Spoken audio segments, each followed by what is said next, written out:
டீயாவது வாங்கி குடியா சார். வேலையை முடிச்சு கொடுங்க சார். சும்மா திங்கவே. சார், எங்கள் அப்பாவை கொன்னவனோட ஃபைல் வேணும் சார். ஒருத்தன் விடாமல் அத்தனை பேர் டீட்டெயில்ஸும் வேணும் சார். என்னப்பா புதுசாக அப்பா மேலே இருக்கிற? இப்போ தான் சார் அவரை புரிஞ்சுக்கிட்டேன். டேய், நீ வேலைக்கு சேர்ந்த முதல் நாள் இதை கேட்பேன்னு எதிர்பார்த்தேன். இப்போவாது கேட்டே சந்தோஷமாக இருக்குது. கொஞ்சம் இரு வரேன்.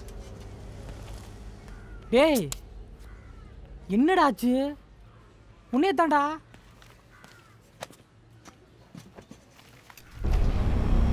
இவன் தான் மாணிக்கம், பிரைம் அக்யூஸ்ட். உங்கள் அப்பா போட்டு தரலாம். இவனா அன்னைக்கு ஜெயில இவன் மரவட்ட, அவன் தம்பி. டேய் இந்த காட்டிட்டு தானே அன்னைக்கு நீ ஜெயிலுக்குள்ள தூக்கி போட்டு வயிற்றுல ஏறி இருந்துச்சான். இவனை சும்மா விடக்கூடாதா மாப்பிள்ள? டேய்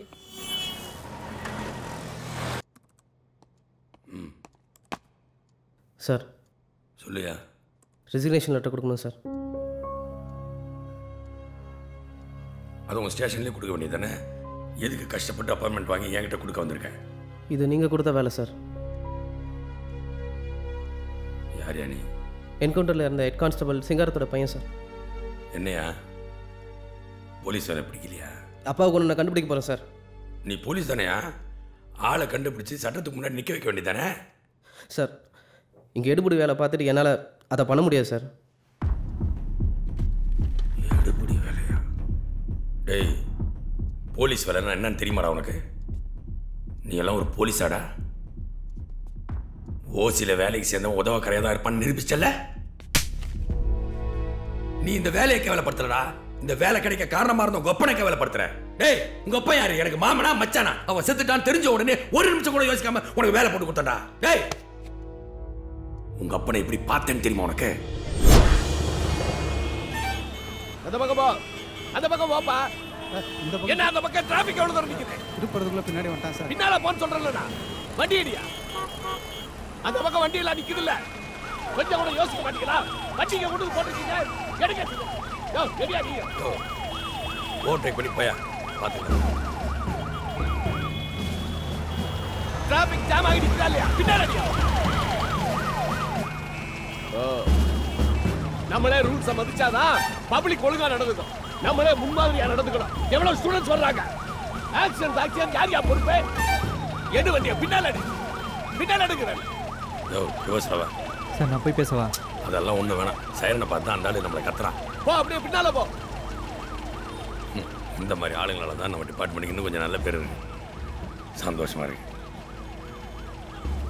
அது யாருன்னு விசாரிச்சு வைங்க. யாருக்கும் பயப்படாத உங்க அப்பாவோட நேர்மை எனக்கு ரொம்ப பிடிச்சிருந்துச்சு. அவரோட பழகினது ஏன் பேசுனது கூட கிடையாது. அவர் செத்துட்டாருன்னு கேள்விப்பட்டோன்னு அவர் குடும்பத்துக்கு ஏதாவது சேனி வந்தால் உனக்கு இந்த வேலையை போட்டு கொடுத்தேன். அந்த வேலையை தான் இப்படி கேவலமாக குறை சொல்லிட்டு வந்து நிற்கிறேன். டேய், நம்ம ஸ்டேட்டில் போலீஸில் எத்தனை டிபார்ட்மெண்ட் இருக்குது, எத்தனை பேர் வேலை செய்கிறாங்க, என்னென்ன வேலை செய்கிறாங்கன்னு தெரியுமா உனக்கு? இதெல்லாம் எதுவுமே தெரியாமல் ஒட்டுமொத்த டிபார்ட்மெண்ட்டுமே குறை சொல்லிட்டு வந்து நிற்கிறியே உன்னெல்லாம். டேய், இன்னைக்கு கிறிஸ்மஸ்டா. எத்தனை போலீஸ்காரன் சர்ச்சுக்கு போகாம பொண்டாட்டி பிள்ளை கூட இல்லாமல் டியூட்டியை பார்த்துட்டு இருக்கான் தெரியுமா? தீபாவளி, பொங்கல், நல்ல நாள், கெட்ட நாள் இது எதுவுமே இல்லாமல் ஏன் பிள்ளைங்க என்ன படிக்கணும் கூட தெரியாமல் டியூட்டி அலையிறா போலீஸ்காரன். விஐபி பந்தோபஸ்துன்னு காலையிலேருந்து சாயங்காலம் வரணும். அத்துவான காட்டில் தண்ணி கொடுக்க கூட ஆள் இல்லாமல் கால் கடுக்க நின்று தன் கடமையை சேரவன் தான்டா போலீஸ்காரன். அவனுக்கு சோறு கூட எங்க கேட்கறதுன்னு தெரியாம பசியோட இருப்பான்டா. ஆனா மறுநாள் காலையில டியூட்டி வருவான்டா. கலவரம், மதச்சண்டை, ஜாதி சண்டை எல்லாத்துக்கும் உயிரை பணையம் வச்சு நெஞ்ச நிமித்துக்கு முன்னாடி போய் நிக்கிறவன்டா போலீஸ்காரன். ஏன் கட்டின பொண்டாட்டி பிரசவலியில் இருக்கும்போது சொந்தக்காரங்களை பார்த்துக்க விட்டுட்டு டியூட்டிக்கு போறவன்டா போலீஸ்காரன். அந்த மாதிரி போலீஸ்காரன் தான் அவங்க அப்ப. அவனுக்கு பிறந்துட்டு இப்படி வந்து பேசுறேன், கேவலமா இல்ல உனக்கு? நான் என்ன இந்த சீட்ல உட்காந்துட்டு பந்தவா தேய்ச்சிட்டு இருக்கேன்னு நினைக்கிறியா? சிட்டியில் ஒரு சின்ன பிரச்சனை வந்தா கூட CM, minister, home secretary, public, மீடியான்னு போட்டு கிழிப்பாங்க. இவங்க எல்லாத்துக்கும் பதில் சொல்லி ஆகணும், தலையை பிச்சுக்கணும். டேய், நான் ஐபிஎஸ் படிச்சவன்டா. முதல்ல டியூட்டியில் ஜாயின் பண்ணும்போது மினிஸ்டர் வீட்டில் காலையில் இருந்து சாயங்காலம் வாசல்ல நின்று இருக்கேன். ஏன் நிற்கணும்னு கேட்டேன்னா அது என் டியூட்டி. நேர்மையாக இருந்த ஒரே காரணத்துக்காக 7 தடவை டிரான்ஸ்ஃபர் பண்ணியிருக்காங்கடா. 7 தடவை பொண்டாட்டி பிள்ளைங்களெல்லாம் விட்டுட்டு ஊரா சுத்திருக்கேன், அலைஞ்சிருக்கேன். போலீஸ் வரி எனக்குள்ள இருக்குடா. போலீஸ் வேலை என் கனவுடா. ஒவ்வொரு போலீஸ்காரர்களும் கனவு இருக்கணும்டா. டேய், எந்த வேலையுமே நேர்ச்சி செய்யணும், அதை கேவலமா நினைக்க கூடாது. போலீஸ்காரனுக்கு என்ன பிரச்சனை வந்தாலும், உயிரே போற பிரச்சனை வந்தாலும் தலை குனிஞ்சு நிக்க கூடாது. நெவுடா,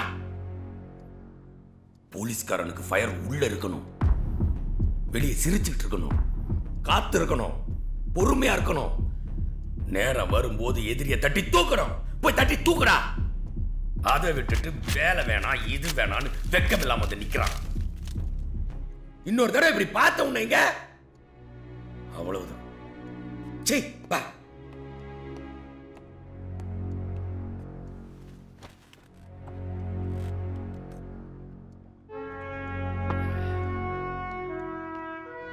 சார், எங்கள் அப்பாவை கொண்டவன் ஜெயிலில் பத்திரமா இருந்தான் சார். ஆனால் பேப்பரில் தலைமறைவு நியூஸ் வந்துச்சு. அது காரணம் யார் சார்? அவங்கள நீங்கள் என்கவுண்டர் பண்ணுறீங்களோ இல்லையோ அதை பற்றி எனக்கு கவலை இல்லை சார். ஆனால் அவன் யார் எங்கே இருந்தாலும் அத்தனை பேரையும் நான் தூக்கி காட்டுவேன் சார்.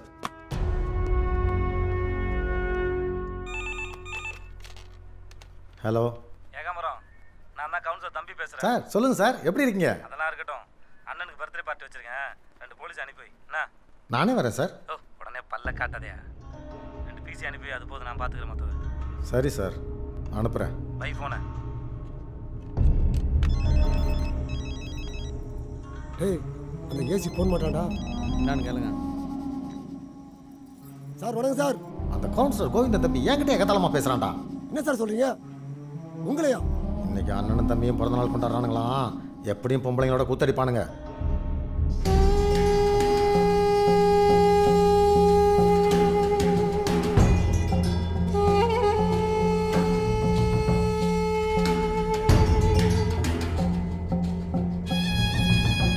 என்னாச்சு? நீ என்ன பண்ற? எனக்கு ஒரு ஜருக போட சிலை எடுத்து வச்சுக்கோ. அதே மாதிரி மரவட்டை ஒன்று எடுத்து வச்சுக்கோ. சரிண்ணா. இன்னைக்கு நைட் அவன் வீட்டில் பூந்து எல்லாரும் அடிக்கணும். ஓகேண்ணா. டேய் தம்பி, என்னடா இவ்வளோ கூட்டமாக இருக்குது? ஐயா, உள்ள போய் என்னன்னு பார்க்கலாம். நீங்கள் எப்படி அடிக்கிறது? பொம்பளை பிள்ளைலாம் இங்கே நிற்க கூடாது. வாங்க. டேய் மச்சான், அண்ணனுக்கு இன்னைக்கு விருந்து தான். இடுப்பு ஒரு தடவை தொட்டுக்கட்டுமா? டேய் தம்பி, அங்கே பாரு. வாங்க வாங்க. அவ்வளோ சொல்லி நம்மளை அடிக்கிறதுக்கு ஏசி அவனை அனுப்பி வச்சிருக்காங்க. என்னடா பண்ணுது? நீங்க பார்த்துக்கோ. நான் உள்ள போய் கவுன்சிலர் பாருங்க. போ போ.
கண்ணாடி தூளாச்சு கல்லு பட்டு கண்பட்டு கைப்பட்டுடா வந்தாடுடா கொண்டாடுடா ஸ்பைன் பால் இது வந்து வந்தாடுடா என்னோடு வா சொர்க்கத்தை தேடு கை கோர்த்து வா வெக்கத்தை மூடு நாட்டு கோழி இது உன் கூட்டுல கொஞ்சம் சேர்த்துக்கோ காட்டு பயலாட்டம் ஒரு ஆட்டம் போட்டுக்கடா வந்தாடுடா கொண்டாடுடா ஸ்பின் பால் இது வந்தாடுடா